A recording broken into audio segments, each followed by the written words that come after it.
I think it's now time that we transition to our pros asking pros segment. We did get a few questions from Jocelyn, and I'm going to go ahead and play the first one right now. Hey guys, hey Pat. So here are my 3 questions for you. This is a payback from last time when I was on their show on Eddie's and Webby's. My first question is, who do you look up to the most? Beside me, obviously. Besides him. Is that a pickleball related question? Or, I mean, you can pick pickleball or non-pickleball. My parents. Yeah. My parents. And I'm pretty sure, knowing him, he probably thought about you probably meant to be pickleball. I don't know.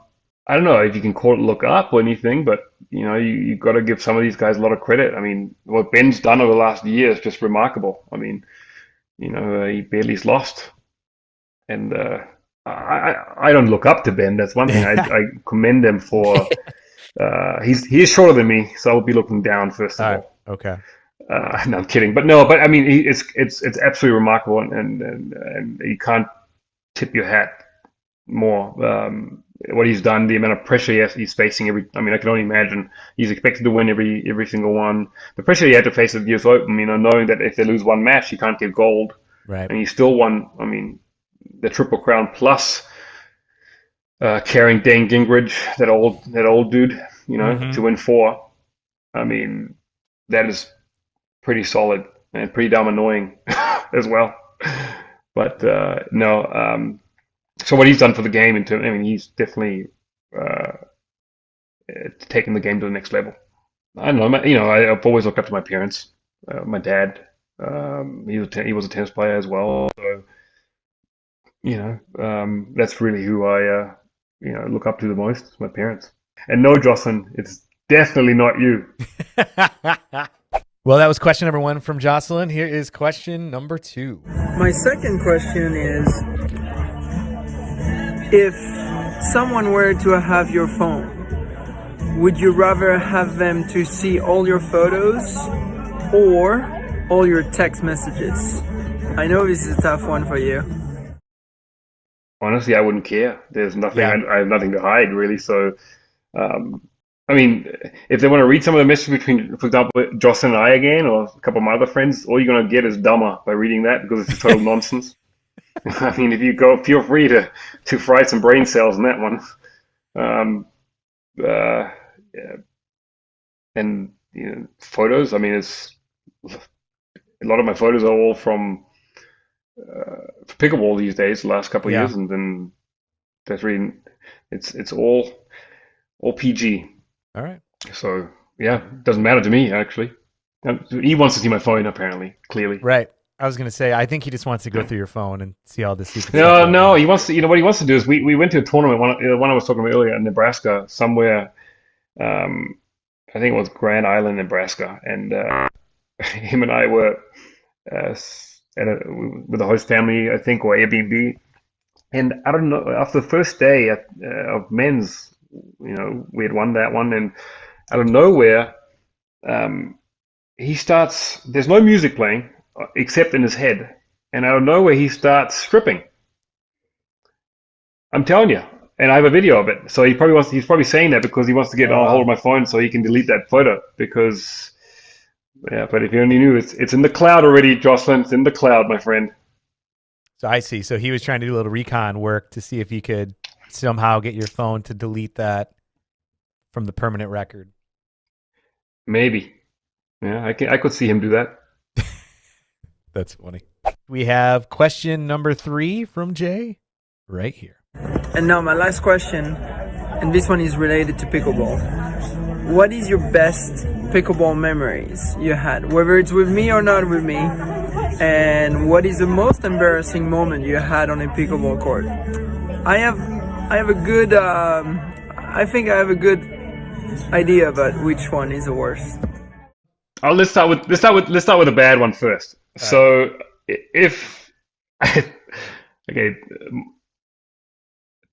2019, second to last Texas Open was our third tournament ever, and since we had just started playing pickleball, We always drew one of the top four seeds right off the bat. So in that one, we had an easy first round somewhat, and then the second round we had to play Matt Wright and Kyle Yates. And it was an hour and 30-minute match. It was super long. And tons of people kept coming over and like, who the heck are these dummies? Why are Matt and Kyle struggling here? We were up a game. We were in the third game, and we were up 10-6 with match points. And we had a long rally, and Matt was in front of me, and he spit up at me. I countered, and I hit his hand, and I could see the spin. It was kind of one of those like slow motion spins, but I tried to Ernie, and the minute I Ernied, I saw the spin, and all I could see is, oh shoot, that thing is flying off my paddle, and I missed an easy match point Ernie by about, I don't know, 2 inches in the back corner. And yeah, that's exactly what he's talking about, because he still talks about that today. Yeah. Yeah, so that was a rough one, but it was a third tournament, and I got a lot of trash talk about that. People had no idea who we were. Like, for example, Simone. I'd never met Simone. I've heard her name, but I'd never met her before. And she was standing there with, I think she was standing with Matt. I can't remember. She was standing with somebody, and I was talking to, and she walks up and she goes, "Hey, do you know somebody that missed an Ernie overhead or Ernie against Matt Wright on match point?" And I wanted to say, "Who the F are you?" I don't even, like, what? And I just started laughing. I said, "Yeah, I do." And so, who are you? Oh, that's funny. Yeah. So, yeah, that favorite memory. There's many, and they do have a lot to do with him, obviously, because we share all the memories together. Probably the most fun tournament match that, for me, that we had was the Arizona PPA this year. We played really well. Again, we had, I guess, at least at that point, it was one of the, if not the most watched gold medal match against the John brothers. And again, we had 3 match points, and we found a way to screw it up. But that was just fun overall. That whole day, that whole week, it was just fun to play. We played well. And we just had a lot of fun in that match. I mean, we were bummed that we didn't win, but none of us walked off the court upset really, or heads down. We still, we put it together finally, for the first time in one of these big ones. Yeah, we had a great match against them, and we did win the peg count in that match. So that's a big one. Jocelyn got Colin. Poor Colin, he always gets hits when we play him. Yeah. Yeah, no, that was fun. That was one of my most fun memories. It often has to do with nonsense that we do. I mean, we don't take each other that serious. As you can tell, we always joke, we mess with each other nonstop. So if it's not him trying to push me off stands or mess with me, or you try to embarrass me, which doesn't work. It's vice versa.